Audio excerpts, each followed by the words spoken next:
Hello everybody and welcome back. In the previous lecture we discussed what was an HTTP request, and right now we will discuss what an HTTP response is. So as I said, they are very similar. The response is basically what server sends back to us. For example, when we send an HTTP request with the get and then the name of some page, we basically want the server to send us that page back. So it will send us the HTTP response with the HTML code of that server. And that's how we load the pages. So let us see the basic structure of the HTTP response. Here I have a picture. And let me just enlarge this a little bit. As we can see right here, the upper part is the header. The header of the HTTP response. As I said, the HTTP response is consisted of two things, which is the header and the body. In the header, we get this information about the server, and in the body, we basically get the content, or the website HTML code, which is basically just the page itself. So, the HTTP response starts with the protocol, which is current version 1.1, and then the status code. The status code basically represents the 200 right here. As we can see, it represents that the operation was successfully done. Now, you can also have some of the other codes right here. For example, if the number right here starts with 4, that means that you have a certain error in a request. If the number right here starts, for example, with 5, there is an error, but this is not an error on the client side, this is an error on the server side. So the 400 and then some number is the error in the request side or on the client side, and the 500 and then some number is the error on the server side. Also, as I said, 200 means that operation was successfully done, and the 300 means redirection of the website. So for example, you try to visit some of the website and it redirects you to another website. That will be specified with the status code of 300 and something. Now there are some of the things that we need to remember right here. The date doesn't really matter to us that much. The server is basically important since it gives us the version of the version and type of the server itself. As it says right here, it is Apache 2.0.63 Unix, and it is useful for us attackers because we basically get the version of the server and we can use it, just paste it in the Google and try to find any specific vulnerabilities for that version. So today some of the websites even leave out this option right here in the HTTP response just because it is so valuable to the attackers. But most of them still have it. So we'll be using this option as well in order to try to find and gather some of the other vulnerabilities for that specific version of the server. The next thing we are interested in is a thing that isn't really specified in this HTTP response, but it's basically a set minus cookie option. It is the server that is setting a cookie value for ourselves. So it is basically sending a cookie value that it assigned to my machine in order to track my session. So it is also an important thing. Here you can see that the header and the body response is divided by this blank line. So you don't need to remember it like that. You can basically just remember it as in the content or in the body of the response. It will be an HTML code, which is easy to recognize with these arrows. It basically always begins with these arrows and closes with these same arrows, so you will easily know what the HTML code is.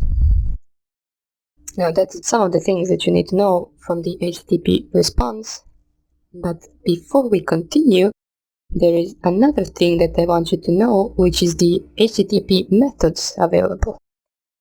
The methods are basically, let me just open my virtual machine, let us just log in. Now, we covered one method already in our first HTTP request video. We covered the get method. So basically, when I type the google.com or let's say facebook.com, I sent an HTTP request with the GET method, which basically just requested from the server this page. Now, there are a few other methods, for example, post, head, trace, put, delete, options. Those are all bunch of the methods that you can send to the server. The most important for us would be the GET method, which we already covered, which is just requesting the website, and the POST method. Now, the POST method is basically us sending some of the information to the server. Now, you might be asking what kind of information do we want to send? Well, a simple example would be us sending a username and password. It is done with the POST method. So let me just open up the picture again. So we open the request header, and here we can see the GET method. Now, instead of the GET, if we did a POST request, it would type here POST. So basically just POST. So the POST request would be if we, for example, on email type here anything and pressed here log in, this is us sending a POST request. Now it asks, of course this isn't a valid account. As we can see, we got someone named Pablo Canseco or whatever that name is. So that is us sending the POST request. Now I will explain it a little bit further once we get to the Burp Suite installation, well, not installation, most likely configuration, since it can be a little bit difficult to configure first time, so I will lead you to that process. But let me just for now close this and show you how you can scan with the things that we did learn already, the available methods, HTTP methods on a certain website. So for example, you want to scan a website and see if there is a post method available, head method available, delete method available, or any other method. You can do that with a simple nmap script. So we already covered nmap before, so let us just go into our scripts folder, which is under this path right here, user share nmap then scripts. And what we want to find is the HTTP method script. So let me just type here ls in order to list, and let us try to grab the HTTP. Yes, I forgot the command grep right here. As we can see, there's a lot of them, so let me just type here ls grep and then method. Maybe it lists, I can type, maybe it lists less options. As we can see, there it is. And this is the script that we want, which is http-methods.nse. So in order to run that onto our OWASP virtual machine that I showed how to install before, let me just check here. So the IP address is .1.9, so we just run here nmap and then -- script and then equals, and now we will copy the script name, paste it right here, and then we will specify the ports that it should scan. So it shouldn't really scan all of the ports, it isn't necessary. We know that the HTTP ports and HTTPS ports are 80 and 443. Now we will also add the port 8080 since it can be relatively commonly used as an alternative port to 80. So let us just type here P for the ports and type here 80, which is the HTTP port, 443, which is the port for HTTPS, and port 8080.